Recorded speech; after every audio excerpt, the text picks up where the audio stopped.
Picture this. You wake up. It's pitch black. You can't see anything.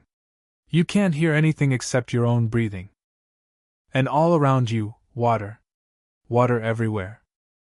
You're 30 meters below the surface of the ocean. Inside a sunken ship. Upside down. And everyone who was on that ship with you is dead. This is not a story from a horror movie. This actually happened. To a real person. And he survived down there for 3 days. This is the story of Harrison Okene. May 26, 2013. Off the coast of Nigeria, in the middle of the Atlantic Ocean. A tugboat called the Jaskin 4 is out there on the water. Its job, to stabilize a massive oil tanker at a drilling platform. 12 men are on board. One of them is Harrison Okene. He's 29 years old, and he's the ship's cook.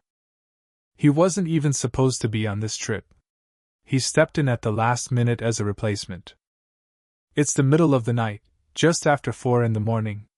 Most of the crew is asleep. Harrison gets up to use the bathroom. Completely normal. Completely routine. Outside, a storm is raging. The Atlantic is restless that morning, large waves slamming against the hull. But nobody on board is particularly worried. The crew has been through storms like this before. And then it happens. A massive wave crashes over the bow of the ship. Water floods in at terrifying speed. The ship begins to tilt. Harrison is in the bathroom when the floor beneath him becomes a wall. The ship flips completely upside down. Within seconds, the Jaskin 4 plunges to the bottom of the Atlantic, 30 meters down. Harrison is thrown through the water like a ragdoll. He has zero control over his own body. He's wearing nothing but his underwear. The current drags him through a narrow corridor. He ends up trapped in a tiny bathroom connected to one of the officers' cabins. And then silence. 11 other men were on that ship. Not one of them will survive. Harrison realizes something. He's still breathing. The ship is now lying upside down on the ocean floor. And because of the way it fell, a small air pocket has formed inside that tiny bathroom. A pocket of trapped air, sandwiched between the water and the hull. Not much bigger than a small bathroom. That air pocket is the only reason he's still alive. It's completely dark. Freezing cold. And Harrison is wearing literally nothing but his underwear. He grips the upside-down sink to keep his head above water. And then he realizes, he's not alone in the darkness. He can smell the bodies of his dead crewmates. Right nearby. Fish are swimming through the sunken ship, feeding on the bodies. Harrison has no idea how long he can hold on. Harrison figures out quickly, if he stays in the freezing water the whole time, hypothermia will kill him. So he swims, several times, into the adjoining cabin. Feeling his way through total darkness, tearing wooden panels off the walls. Piece by piece, he builds himself a small improvised raft. Nothing sturdy. But just enough to lift his body partially out of the water. He lies on this raft, in complete darkness, 30 meters below the Atlantic. No food. No drinking water. No light. The only sounds, his own breathing. The soft slapping of water against the walls. And what he will later describe as the worst part, the sound of fish eating his dead crewmates.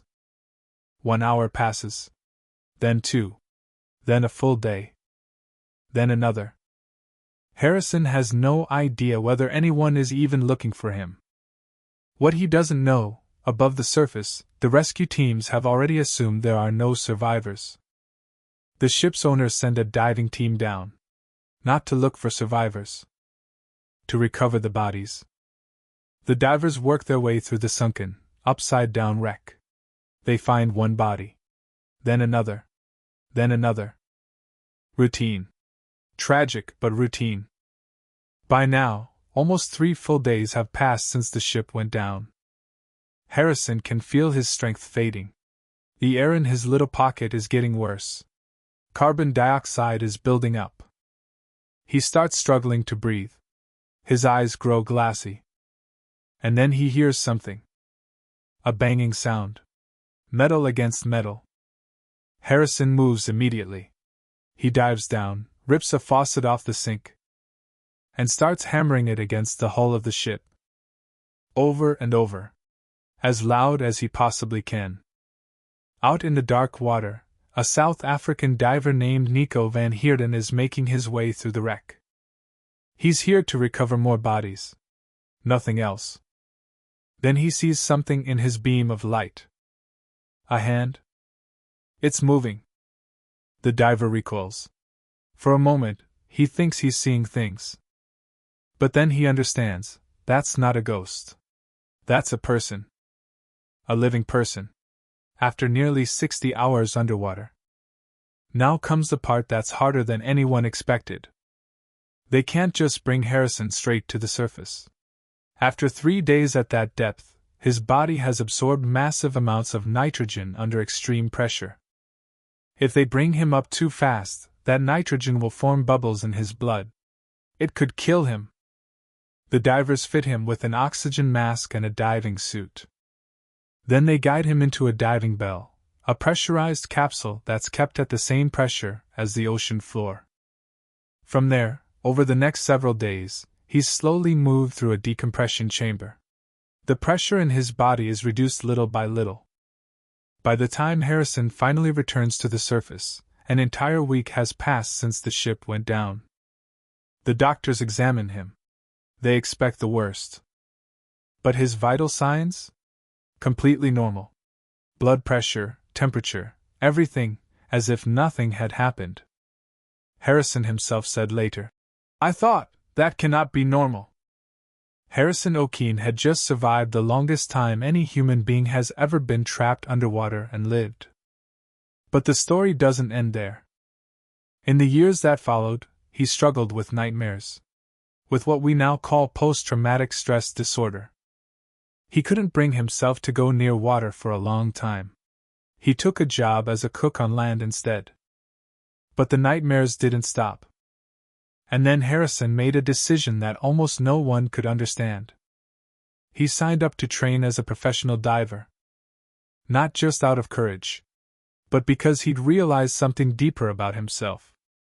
He said later, "What do you have to be afraid of? You've been through this. I think after something like that, nothing should scare you anymore." Today, Harrison Okene works as a commercial diver. He builds and repairs installations in the middle of the ocean, right in the place where he almost died. When you ask Harrison Okene how he survived those 3 days, he doesn't give you a simple answer.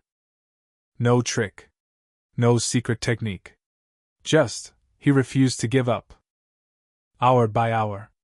Breath by breath. In total darkness, not knowing if anyone was even coming for him. I think about that sometimes. What would I do in that situation? Would I give up? Or would I keep fighting, just like he did? What do you think? Drop it in the comments. I'd love to hear it. And if you want to support my content, like and subscribe.